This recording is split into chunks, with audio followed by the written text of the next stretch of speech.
भगवान कब मुस्कुराते हैं? प्रीति अलौकिक जान।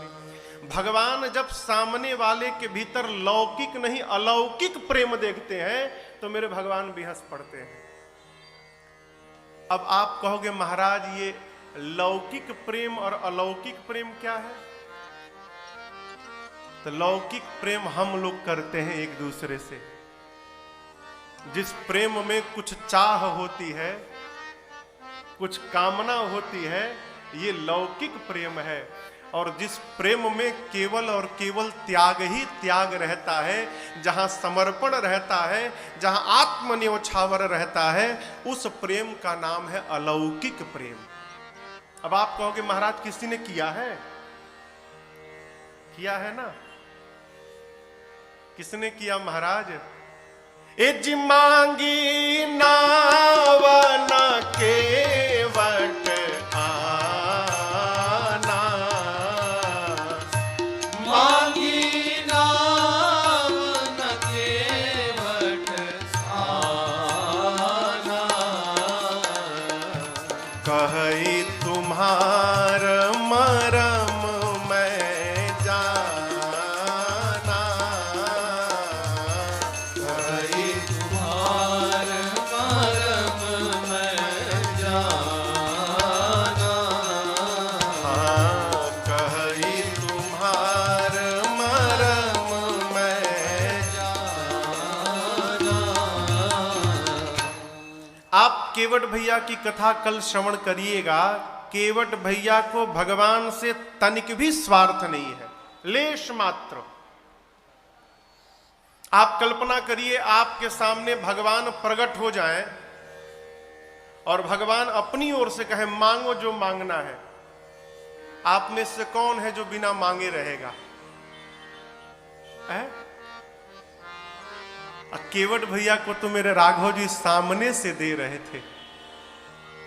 केवट जी बोले प्रभु नहीं चाहिए। क्यों? बहुत मिल गया। राम जी बोले क्या मिल गया? केवट जी ने कहा प्रभु इस केवट को आपके चरणों को स्पर्श करने का सौभाग्य मिल गया, इससे अधिक जीवन में और क्या प्राप्त होगा? मुझे आपसे कुछ नहीं चाहिए। ये अलौकिक प्रेम है, इसलिए भगवान वहां मुस्कुराए। सुन केवट के बैन प्रेम में लपेटे अटपटे, बिहसे करुणा है चितई जानकी लखन तन, चितई जानकी लखन तन। शॉर्टकट नहीं मारना है, पूरा। भगवान अलौकिक प्रेम देखकर मुस्कुराएं। ये कथा कहती है माई बाप तनिक भगवान के पास जाया जाए ना तो केवल सूची लेके ना बैठा जाए। प्रभु नोट करके ले आइल बनी का आज मांगे के बाद। भगवान के पास जाकर तनी उनको निहारने का स्वभाव बनाया जाए। आप जब उनको देखेंगे ना तो आपको अपने घर वाले भगवान भी मुस्कुराते हुए दिखाई पड़ेंगे। दिखते क्यों नहीं? हम देखते ही नहीं है। आप देखिए, यही देखिए ना, मेरे पीछे स्वरूप देखिए, क्या अद्भुत स्वरूप है। इनसे धनुष हिला तक नहीं था, सारे राजा उग्र हो गए। क्यों? देखिए, क्षमा करिएगा, बात किसी को बुरी लग सकती है, इसलिए हम पहले ही हाथ जोड़ के क्षमा चाहते हैं। जो आदमी कुछ नहीं कर सकता वो हल्ला बहुत करता है। जो कुछ नहीं करता वो केवल बताता रहता है। क्यों? करने वाले के पास बताने के लिए टाइम नहीं रहता, वो करने में ही व्यस्त रहता है।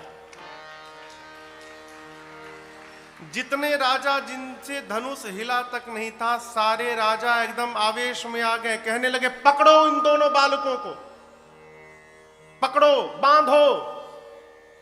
केवल धनुष तोड़ने से विवाद थोड़ी हो सकता है। तब तक उसी में किसी राजा ने कहा, यदि महाराज जनक सहायता कर दें तो हम इन दोनों बच्चों को बंदी बना लें। अपने भरोसे नहीं, जनक जी सहायता करेंगे तब। जनक जी क्यों सहायता करने जाएंगे आप बताओ। लक्ष्मण जी सुने ना, तरकस पर हाथ चला गया हो। राम जी कहे शांति रखो। इन सबको शांत करने के लिए एक बाबा जी चल दिए हैं, बस पहुंचने वाले हैं। आप शांत रहो। सब एकदम, हमने के भोजपुरी में कहावत, टेपुआ के धार, सब शांत हो जाएंगे।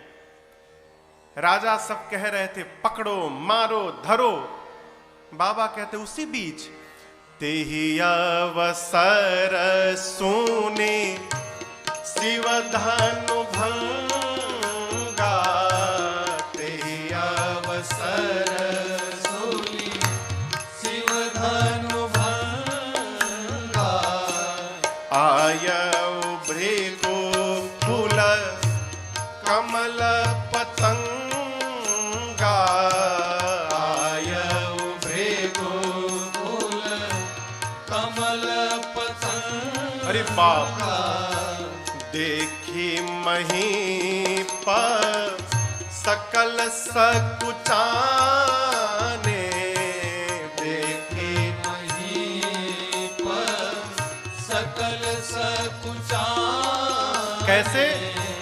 बाज झपट जनु लवा लुकाने, बाज झपट जनु लवा लुकाने, गौर शरीर भूति भल भ्राजा, गौर शरीर भूति भल भ्राजा, भाल विशाल त्रिपुंड विराजा, भाल विशाल त्रिपुंड विराजा, शीश जटा शशि बदन सुहावा, शीश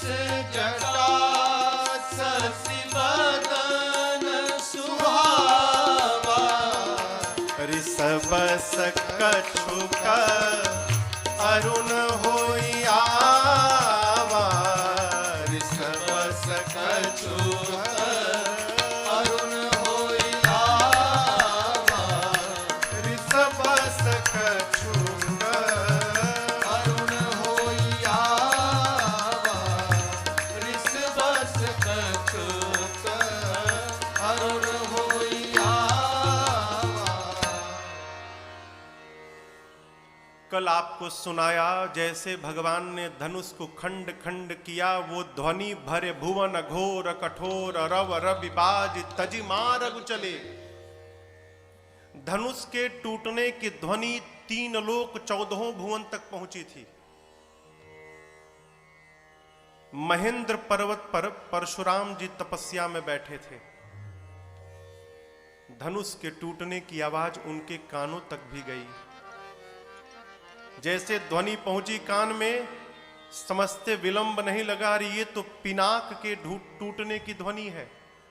और आपसे निवेदन करूं, भगवान शिव का पिनाक जनक जी के पास परशुराम जी ने ही रखवाई थी कि आप मेरी अमानत इसको रखिएगा अपने पास। अब आपको कोई अपना सामान दे के जाए कि आप इसको सुरक्षित रखिएगा, और आप उसको दांव में लगा देंगे। परशुराम जी समझ गए पिनाक टूट गया, चले हैं वहां से। क्या अद्भुत स्वरूप का वर्णन किया बाबा ने।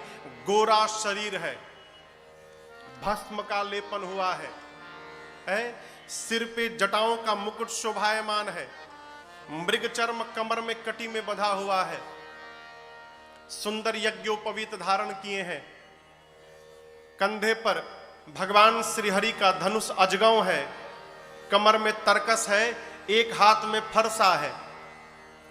गोस्वामी जी कहते हैं भ्रिकुटी कुटिल, इसको भ्रिकुटी कहते हैं। ये कैसी है? कुटिल, टेढ़ी है, नयन रिसराते, आंख से लग रहा है मानो आंख में क्रोध भरा हुआ है। बाबा कहते हैं सहजहु चितवत मनहु रिसाते, प्रेम से भी देखते हैं तो लगता है मानो अंगार बरसा रहे हैं। जानते हैं गोरा आदमी जब क्रोध में आता है ना तो नाक लाल हो जाता है। कई लोग की ये नाक लाल हो जाते हैं, कई लोग के कान लाल हो जाते हैं।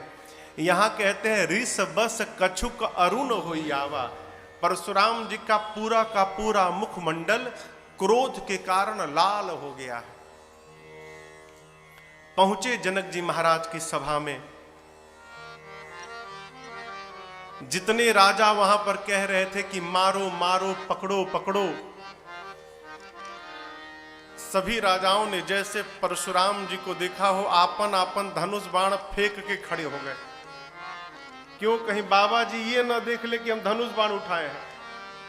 और खड़े नहीं भय, पंक्तिबद्ध होकर लगे करन सब दंड प्रणाम।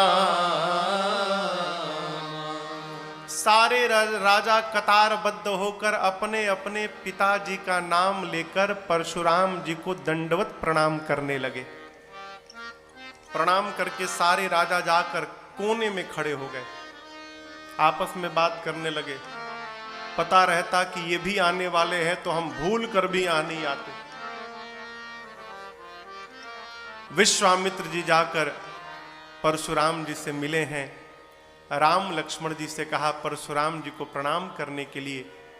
मेरे ठाकुर जी ने प्रणाम किया और आपको बतावे जैसे परशुराम जी ने मेरे भगवान को देखा हो, है देखते रह गए भगवान को। राम ही चितई रहे थकी लोचन, रूप अपार मार मद मोच। भगवान को निहारते रह गए। जनक जी महाराज आकर प्रणाम करते हैं। उस समय नियम था कि धरती पर जिसको भी क्षत्रिय सम्मेलन कराना हो उसको पहले परशुराम जी से जाकर अनुमति लेनी पड़ती थी। आजकल की भाषा में कहें तो एनओसी लेना पड़ता था। परशुराम जी जब एनओसी देते थे तो क्षत्रियों का सम्मेलन होता था धरती पर। परशुराम जी सोचे मुझे पता भी नहीं और आज जनक की सभा में दीप दीप के राजा उपस्थित हैं। परशुराम जी ने पूछा, जनक तुम्हारी सभा में आज इतने राजा क्यों एकत्रित हो गए हैं? जनक जी महाराज ने पूरी बात बता दी। प्रभु मेरी बिटिया के स्वयंवर में सारे राजा उपस्थित भय हैं। केंद्र में पिनाक था और उसी स्वयंवर में राजा उपस्थित भय हैं। इतना जनक जी ने बताया तब तक भगवान शिव के टूटे हुए पिनाक के खंड पर दृष्टि चली गई। ऐसा लगा मानो किसी ने अग्नि में घी समाहित कर दिया हो। पूरा शरीर क्रोध में उबलने लगा। परशुराम जी बोले, हे जड़ जनक, शीघ्र निकाल कर बाहर कर जिसने ये कार्य किया है, नहीं तो जहां तक तुम्हारी राज सत्ता है मैं परशुराम वहां तक की धरती को पलट दूंगा। परशुराम जी के स्वरूप को देखकर जनक जी महाराज थर थर कांपने लगे हो। अब देखिए जितने राजा वहां आए थे जिनसे धनुष हिला तक नहीं था, वो अपने बगल वाले राजा से, तुम क्या समझते थे हम धनुष तोड़ नहीं सकते थे? हमारे में बल नहीं है। हम जानते थे टूटने के बाद ये बवाल होने वाला है, इसलिए हम गए और नाटक करके चुपचाप चले आए। और अपने मन में अपने अपने इष्ट देव से कहने लगे, धन्यवाद प्रभु, बचा लिया, हमसे नहीं तुड़वाया, नहीं तो बाबा छोड़ते नहीं आज। ऐ परशुराम जी आग बबूला है, सीता मैया बेचारी कांप गई। सुनैना जी कहने लगी सखी से कि देखो ब्रह्मा जी ने बनी हुई बात बिगाड़ दी आज। सबको भयभीत में देखकर मेरे प्रभु श्री राम जी स्वयं आगे आए और बड़ी विनम्रता के साथ परशुराम जी को प्रणाम करके राम जी कहते हैं, नाथ शंभु धनु भंजनिहारा, नाथ शंभु धनु भंजनिहारा, होई केऊ एक दास तुम्हारा,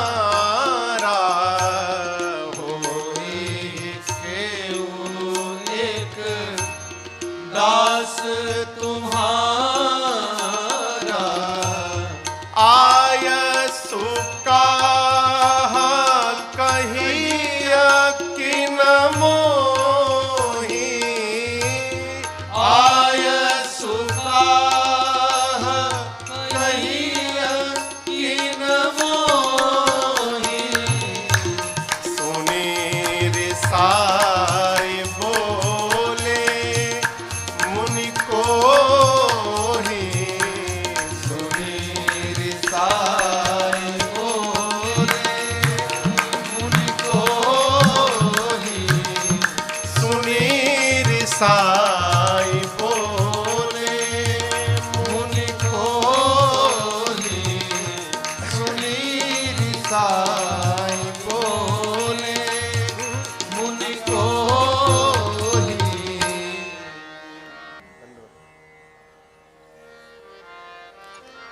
सरकार, धनुष टूटने के बाद परशुराम जी उपस्थित भए हैं और जनक जी से कहें कि जिसने तोड़ा है निकाल करके बाहर करो, अन्यथा जहां तक तुम्हारी राज सत्ता है धरा को पलट दूंगा। पूरी सभा भयभीत है। तो मेरे ठाकुर जी आगे आकर निवेदन करते हैं भगवान परशुराम जी से। राघव जी ने कहा, प्रभु इस शिव के पिनाक को तोड़ने वाला अवश्य आपका कोई दास होगा। अब यहां एक बात समझिएगा, जितने राजा थे सब आपस में परेशान हैं कि राम जी साफ साफ क्यों नहीं कहते कि मैंने तोड़ा है, ये घुमा घुमा के बात क्यों कर रहे हैं। और मेरे प्रभु कहना चाहते हैं कि प्रभु इतना बड़ा कार्य जब तक आपकी कृपा नहीं होगी तब तक किसी से होने वाला नहीं, और आपकी कृपा आपके दास को छोड़कर किस पर होने वाली है प्रभु, इसलिए ये व्यवहार आपके किसी दास ने किया है। कहिए नाथ मुझे क्या आज्ञा है। परशुराम जी ने कहा, राम शिव के पिनाक को तोड़ने वाला मेरा दास नहीं हो सकता। सेवक का व्यवहार सेवा करना है, और जिसने ये कार्य किया है वो सेवक नहीं, सहस्त्रबाहु के समान मेरा शत्रु है। निकाल करके सभा से बाहर करो, नहीं तो जितने राजा हैं सबको मारूंगा मैं। न त मारे जय हहीं सब राजा। सरकार इसको घुमवा दिया जाए, आसन को ऐसे दर्द हो जाएगा बैठे बैठे। भैया इसको थोड़ा घुमा दिया, ऐसे ठीक है। नारायण।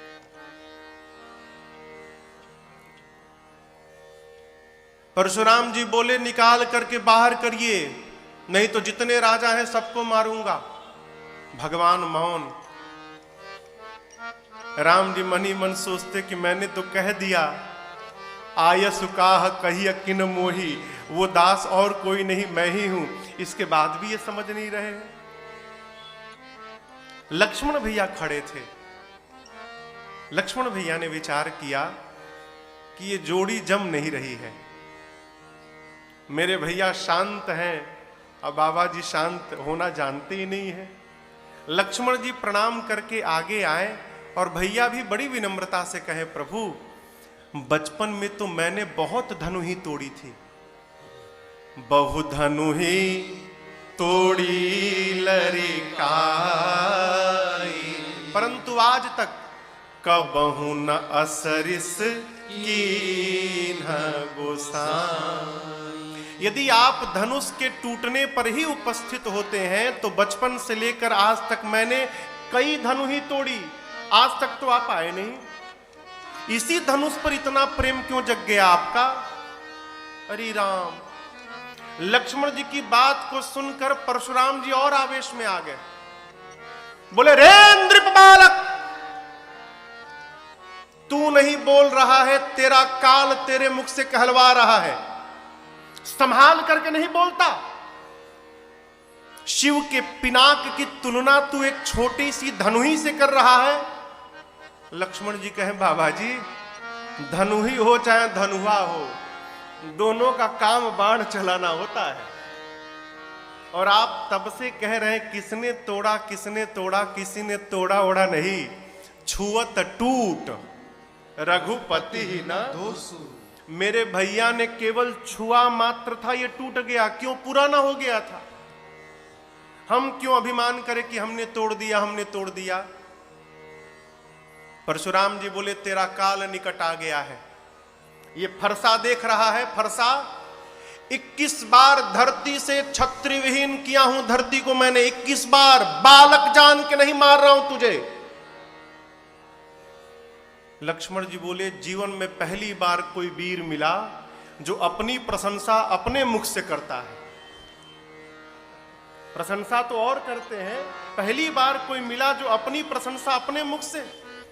लेकिन बाबा जी, हम कोई कुम्हड़े की बतिया नहीं है जो हाथ की तर्जनी देख के डर जाएंगे। और रही बात युद्ध की, तो अब एक बात अभी स्पष्ट करना चाहते हैं, हम रघुवंशी हैं।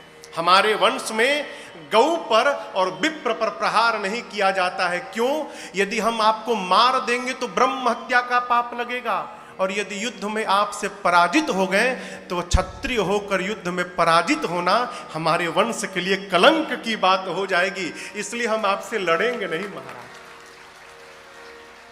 टूट गया तो टूट गया, सामने पड़ा है, किसी को बुला के जुड़वा लीजिए भाई, जुड़वा लीजिए। राम जी कहते, बाबा प्रभु, संत लोग, बड़े लोग, बुद्धिमान लोग छोटे बच्चों की बात पे ध्यान नहीं देते, ये तो दूध मुहा बच्चा है अभी। परशुराम जी बोले, लेकिन बोली से तो नहीं लग रहा है दूध मुहा बच्चा है। राम जी बोले, प्रभु हमारी आपकी क्या तुलना है, हम तो सब प्रकार से आपसे छोटे हैं प्रभु। आप जाति में श्रेष्ठ हैं, ब्राह्मण हैं, हम क्षत्रिय हैं। देखिए ना, आपका नाम मेरे नाम से बड़ा है, आपका नाम परशुराम और मेरा नाम केवल राम। वय में आप मेरे से श्रेष्ठ हैं, हम तो सब प्रकार से प्रभु आपसे छोटे हैं। तब तक राम जी बात को ठंडा करते थे, उसी बीच लक्ष्मण जी फूलझड़ी छोड़ देते थे। परशुराम जी बोले, मैं तुम दोनों की चतुराई समझ गया, तुम मीठा बोलते हो, ये कड़वा बोलता है, और मुझे तो लगता है ये बोलता नहीं है, तुम मीठा बोलकर इससे बुलवाते हो। मेरे प्रभु ने कहा, मुनिवर गुनाह लखन कर हम पर रोसु, सत्य कहा गया है, कतहु सुधायु ते बड़ दोषु। अपराध ये कर रहा है तो आप उससे नहीं बोल पा रहे हैं और मेरे पे क्रोध कर रहे हैं। यहां एक राम जी ने बड़ी अद्भुत बात कही, ये सूत्र समझकर जीवन में धारण करने योग्य है। मेरे प्रभु कहते हैं, मुनिवर जीवन में कभी कभी बहुत सीधा होना भी एक दुर्गुण बन जाता है। देखिए, सीधापन होना चाहिए, लेकिन इतना सीधापन भी नहीं होना चाहिए कि लोग आपके सीधापन का दुरुपयोग करने लगे। वहां तनिक कठोर होना ही आवश्यक है। आज जो परिस्थिति है, सीधा बनिएगा ना तो लोग पीठ पे पांव रख के निकल जाएंगे आगे। राम जी कहते हैं, कतहु सुधायहु ते बड़ दोषु। परशुराम जी शांत होने का नाम नहीं जानते। तब मेरे प्रभु ने कहा, मुनिवर मेरा अपराध उतना बड़ा नहीं है जितना बड़ा आपका क्रोध हो गया है। पुराना था, टूट गया। और रही बात युद्ध की, तो मैं राम मैं अपना स्वभाव बता रहा हूं आपको, अपने कुल की प्रशंसा नहीं कर रहा हूं। मैं रघुवंशी हूं, और रघुवंशी युद्ध में यदि सन्मुख काल भी खड़ा हो जाए तो रघुवंशी काल को भी अपना पीठ नहीं दिखाता, हम उससे युद्ध करते हैं। लेकिन इतना जानने के बाद भी हम आपसे लड़ेंगे नहीं। क्यों? आप ब्राह्मण हैं। और मैं एक बात जानता हूं मुनिदेव, अभय हो जो तुम ही डेरा। जो ब्राह्मण का आदर करता है, ब्राह्मण का सम्मान करता है, वो संसार में सदैव निर्भय बन के रहता है। इस बात को मैं जानता हूं, इसलिए मैं आपसे लड़ूंगा नहीं। जब मेरे प्रभु ने ये बात बताई तो परशुराम जी सोचने पर विवश हो गए। ब्राह्मण में इतनी निष्ठा, ब्रह्म छोड़कर दूसरा कोई नहीं हो सकता, लेकिन पता कैसे चलेगा? तो परशुराम जी के पास भगवान श्री हरि का धनुष अजगौ था। और आपसे एक बात निवेदन करूं, धनुष की प्रत्यंचा चढ़ाई नहीं रहती है, चढ़ा के नहीं रखी जाती। एक तरफ डोरी बंधी रहती है और उस धागे को धनुष में लपेट के रखा जाता है। युद्ध के समय उस धनुष का जो स्वामी होता है, डोरी निकाल के और धनुष को झुका के फिर उसकी प्रत्यंचा चढ़ाता है। तो धनुष पे प्रत्यंचा वही चढ़ा सकता है जो उस धनुष का स्वामी है। धनुष किसका? भगवान श्री हरि का। तो भगवान के धनुष पर भगवान को छोड़कर कोई प्रत्यंचा चढ़ाने वाला नहीं है। परशुराम जी ने कहा, राम ये रमापति का धनुष है, खींचिए और मेरे मन में जो संदेह है उसको आज समाप्त कर दीजिए। जैसे परशुराम जी ने धनुष दिया, बाबा कहते हैं, इज देता चाप आपो ही चढ़े गया, देता चाप आपो ही चढ़े गया। परशुराम मन विस्मय, परशुराम मन विस्मय भय,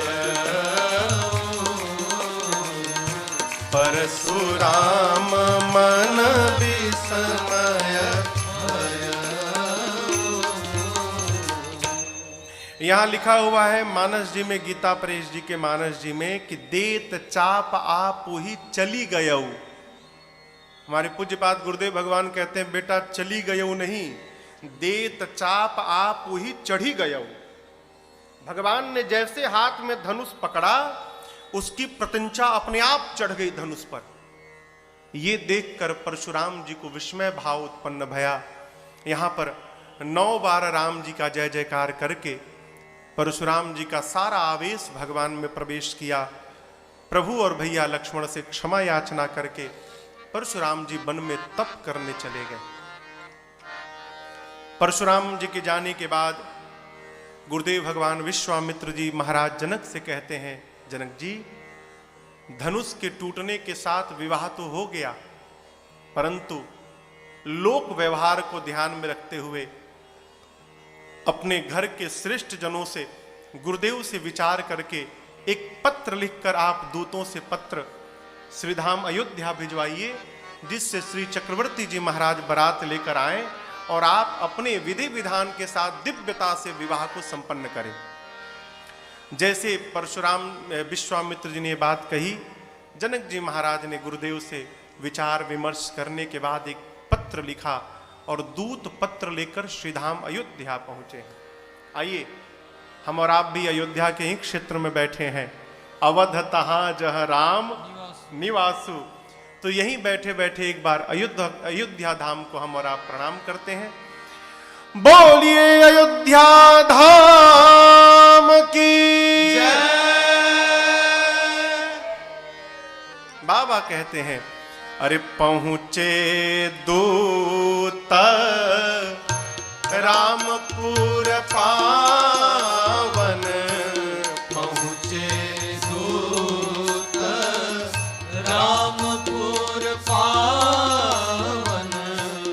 हर से नगर बिलो की सुहावन, हर से नगर दिलो की सुहावन, भूप द्वार तिन खबरी जनाई, भूप द्वार तिन खबरी जनाई, दशरथ नृप सुनी लिए बुलाई, दशरथ नृप सुनी लिए बुलाई, करी प्रणाम तीन पाती दीनी, करी प्रणाम तीन पाती दीनी, मुलक गा मुदित नहीं आपुही उठली, मुदित मही आप उठली, मुदित मही आप उठली। बाबा कहते हैं पहुंचे दूत रामपुर पावन, हर से नगर बिलो की सुहावन। यह एक बड़ी अच्छी बात। देखिए, जो पावन होगा वो सुहावन भी होगा, ये आवश्यक नहीं है। पवित्र भूमि है लेकिन मानिए खंडहर बना हो, कोई पवित्र स्थल हो लेकिन खंडहर बना हो। और जैसे कल राघव जी जा रहे थे बक्सर से, तो अहिल्या जी शिलावत दिखाई पड़ी, गौतम ऋषि का आश्रम दिखाई पड़ा। तो स्थान तो पवित्र है, क्यों वहां मुनि रहे हैं, लेकिन वो सुहावन दिख नहीं रहा था। न कोई नर, न कोई नारी, न कोई पशु, न पक्षी। उसी प्रकार पावन भी है और सुहावन भी है, आवश्यक नहीं है। लेकिन मेरी अयोध्या नगरी हो, हर से नगर बिलो की सुहावन। श्रीधाम अयोध्या पावन भी है और सुहावन भी है। आपके तो पास में है, आप लोग आते जाते होंगे। मेरे राम जी कहते हैं, मेरे प्रभु की श्रीमुख वचन है, क्या? अति प्रिय मोही यहाँ के बासी, मम धाम पूरी सुख राशि। राम जी कहते हैं, मुझे अयोध्या के लोग प्रिय नहीं है, अति प्रिय है। क्या है? अति प्रिय। सरकार, एक दिन मैंने पूज्य महाराजा श्री से कहा, ये चौपाई पढ़ के, कि सरकार एक बात का कष्ट हो गया। राम जी कहते हैं कि मुझे अयोध्या के वासी अति प्रिय है। हम तो सरकार कलकत्ता रहते हैं, यानी हम भगवान को अति प्रिय नहीं है। तो महाराज श्री ने कहा, ये जानते हो अयोध्या के वासी कौन है? हमने कहा, सरकार जो अयोध्या में रहते। बोलते ना, 4 प्रकार के लोग अयोध्या के वासी हैं। कौन कौन? एक वो जिनका जन्म अयोध्या में हुआ है, अब कहीं भी रहते हो, जन्म कहां हुआ? अयोध्या में, और कहीं भी रहते हो वो अयोध्या के वासी। दूसरे वो जिनका जन्म कहीं भी हुआ हो और आकर अयोध्या में रह रहे हैं, वो अयोध्या के वासी। तीसरा कौन? जन्म कहीं और हुआ है, रहता कहीं और है, लेकिन साल में 1 बार, 2 बार, 3 बार आकर अयोध्या में विश्राम करता है, वास करता है, अयोध्यावासी। हम सोचे इसके बाद अब क्या बचा? तो हमने पूछा, सरकार चौथा कौन? तो बोले, बेटा जन्म कहीं हुआ है, रहता कहीं भी है, लेकिन समस्या के कारण ऐसी कोई स्थिति है कि अयोध्या आ नहीं पा रहा है, लेकिन यदि उसका मन अयोध्या में बस रहा है, वो भी अयोध्या का वासी है। तो इस न्याय से हम और आप सब अयोध्या के वासी हैं। जिनका जिनका संबंध मेरे राघव जी के साथ है, वो सब के सब अयोध्या वासी हैं। और यदि हम अयोध्या वासी हैं तो विश्वास में रहिएगा, हम भगवान को प्रिय नहीं हैं, हम अपने ठाकुर जी को अति प्रिय हैं, अति प्रिय।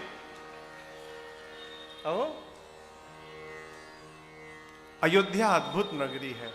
हमारे पूज्यपाद गुरुदेव भगवान कहते हैं, तीनों लोक से न्यारी, और देखकर हर से नगर बिलो की सुहावन।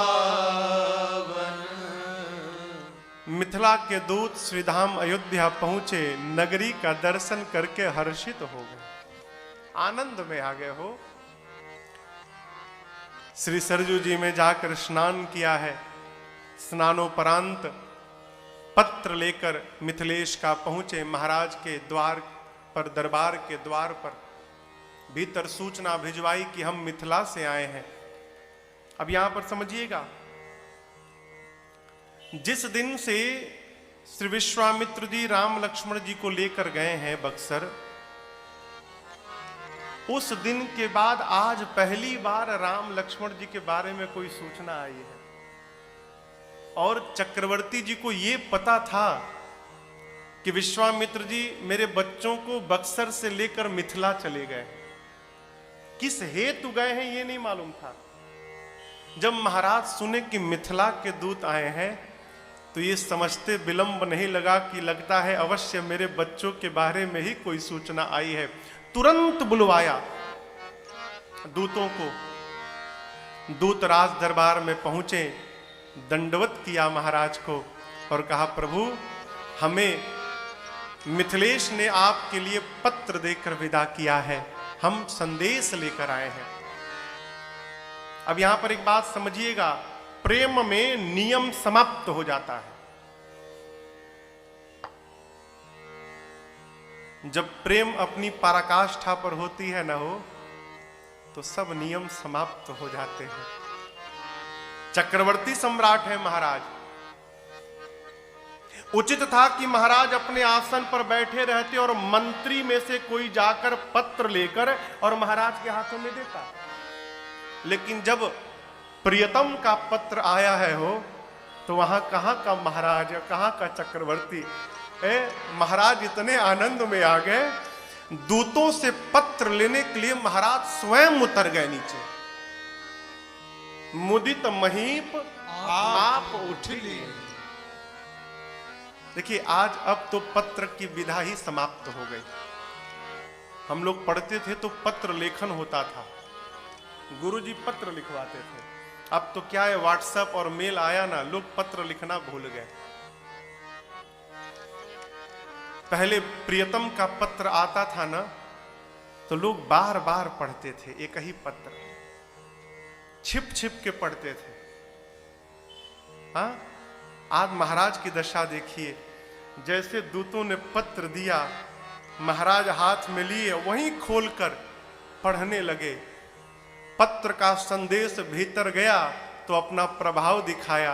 क्या दिखाया? बारी बिलोचन बाचत पाती पुलक गात आई भरी छाती। महाराज पत्र पढ़े, इतने आनंद में आ गए हो। एक बात समझिएगा, जहां से ये समाप्त होता है वहां से ये प्रारंभ होता है। जीवन की कई बातों को जब जिह्वा नहीं बोल पाती है, तो उन बातों को हमारी आंखें बोल दिया करती हैं, बशर्ते उन आंखों की भाषा को पढ़ने वाला सामने चाहिए। जब ये मौन हो गए ना, आंखें झरझर बहने लगी हो। बारी बिलोचन बाचत पाती, शरीर का एक एक रोम पुलक गात आई भरी छाई। महाराज भाव में डूब गए। अब दर्शन करिए, महाराज अकेले पढ़ के आनंद ले रहे हैं।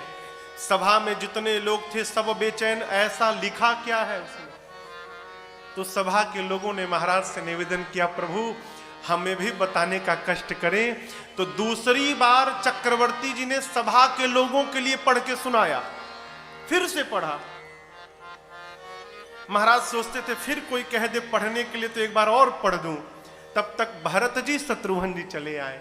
आकर प्रणाम करके कहे, पिताजी भैया के बारे में कोई संदेश आया है क्या? महाराज बोले, इधर आओ अभी सुनाता हूं। तीसरी बार भरत जी को सुनाया। दूत खड़े होकर महाराज के इस अनुराग का दर्शन कर रहे हैं। आप देखिए, अभी आपसे कहा ना, प्रेम में नियम समाप्त हो जाते हैं। मिथिला के दूतों को बुलाकर चक्रवर्ती जी अपने बगल में बिठा लिए और क्या पूछते हैं हो? भैया कहू कुशल दो बारे, तुमनी के निज नयन निहारे। भैया आप दोनों अपनी आंखों से मेरे बच्चों को देखे होंगे। मेरे बच्चे दोनों कुशल हैं ना भैया? आप बताइए मेरे बच्चों को जनक जी महाराज कैसे पहचाने? दूतों ने कहा, महाराज आप अपने बच्चों की कुशलता मत पूछिए। आपके दोनों बच्चे मिथिला पहुंचे ना, तो आपके बच्चों के आने से आज मिथिला का कुशल हो गया है। आप अपने बच्चों की कुशलता मत पूछिए। उस पत्र में तो कम लिखा है। हमने जो अपनी आंखों से देखा है, आप आज्ञा दे तो हम बोलकर बता सकते हैं। महाराज ने अनुमति दी, बताइए क्या देखा है। दूत शुरू हो गए। अरे राजन दूत हई हम जनक राज दरबार के, चिट्ठी बा सरकार के ना। राजन दूत हई हम जनक राज दरबार के, चिट्ठी बा सरकार के ना। राजन दूत हई हम जनक राज दरबार के, चिट्ठी बा सरकार के ना।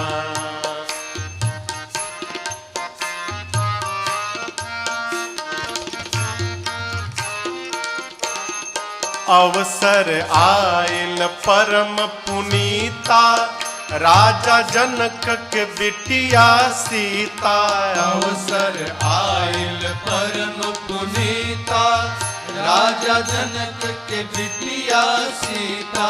अवसर आयल परम पुनीता, राजा जनक के बिटिया सीता। अवसर आयल परम पुनीता, राजा जनक के बिटिया सीता। दुल्हा चुन ली रौरी,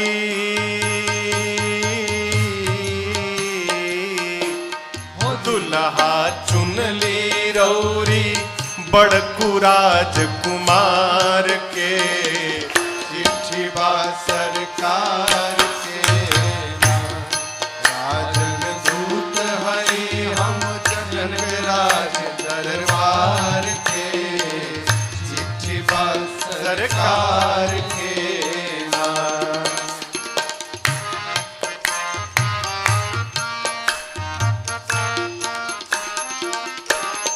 विश्वामित्र मुनि के साथ अइले लक्ष्मण और रघुनाथ। विश्वामित्र मुनि के साथ अइले लक्ष्मण और रघुनाथ, विश्वामित्र मुनि के साथ, अइले लक्ष्मण और रघुनाथ, विश्वामित्र मुनि के साथ, अइले लक्ष्मण और रघुनाथ।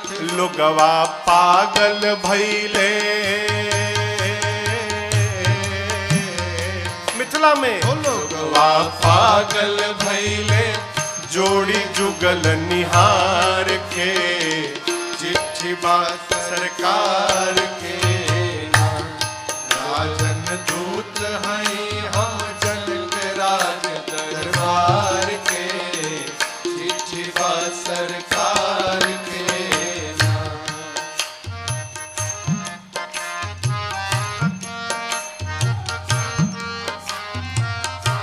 प्रतिज्ञा रहे जनक जी के भारी, पूरा कैले अवध बिहारी। प्रतिज्ञा रहे जनक जी के भारी, पूरा कैले अवध बिहारी। प्रतिज्ञा रहे जनक जी के भारी, पूरा कैले अवध बिहारी। प्रतिज्ञा रहे जनक जी के भारी, पूरा कैले अवध बिहारी।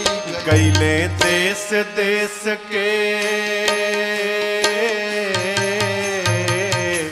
हो, गईले देश देश के राजा हवा हार के, चिट्ठी बा सरकार के राजन दूत हैं हम जनक राज दरबार के, चिट्ठी बा सरकार के नाम।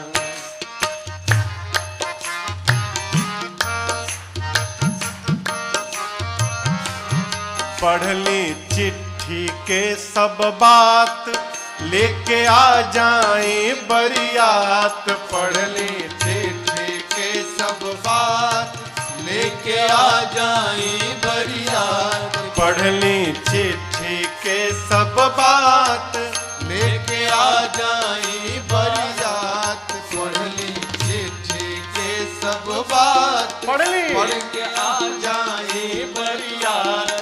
शादी खातिर शुभ दिन हो, शादी खातिर शुभ दिन, निमन लगन विचार के, चिट्ठी बा सरकार के नाम। राजन दूत हैं हम जनक राज दरबार के, चिट्ठी बा सरकार के नाम। राजन दूत हैं हम जनक राज दरबार के, चिट्ठी बा सरकार के नाम। चिट्ठी बा सरकार के नाम, चिट्ठी बा सरकार के नाम।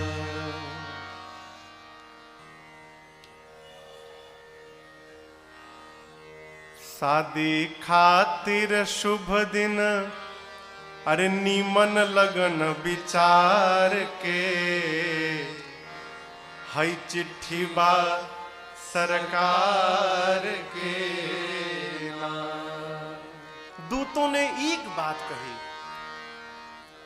महाराज आज आपके पुत्रों के प्रकाश के सामने सूर्य का प्रकाश भी धूमिल हो गया है। जिनके जैसा प्रताप के आगे,